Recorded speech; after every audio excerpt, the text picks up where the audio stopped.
শুরু করছি কুফরি গল্পের 20তম পর্ব। আদি বলে, এত কথা আমি মানতে পারবো না, তোমাকে যা বলছি তাই করো। সবকিছু আনইনস্টল করে তোমার ফ্রেন্ডদেরকে ব্লক করে আমাকে একটা স্ক্রিন ভিডিও করে পাঠাও জলদি। ঈশিতা রাগ করে ফোন কেটে দেয়। পরের দিন ঈশিতার বিয়ে।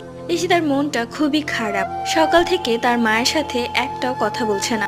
কয়েকবার ঈশিতার মা ঈশিতার ঘরে গিয়ে কান্না করেছে, কিন্তু ঈশিতার চোখে কোনো পানি নেই। দেখতে দেখতে বরপক্ষ চলে আসে এবং দেখতে দেখতে বিয়েটাও সম্পূর্ণ হয়ে যায়।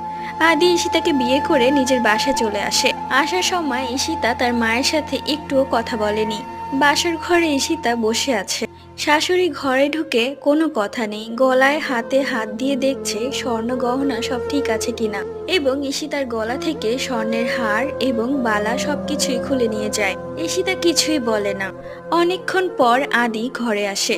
আদির হাতে ছিল একটা মদের বোতল। ঈশিতা শুধু তাকিয়ে থাকে, কিছুই বলে না। পরবর্তী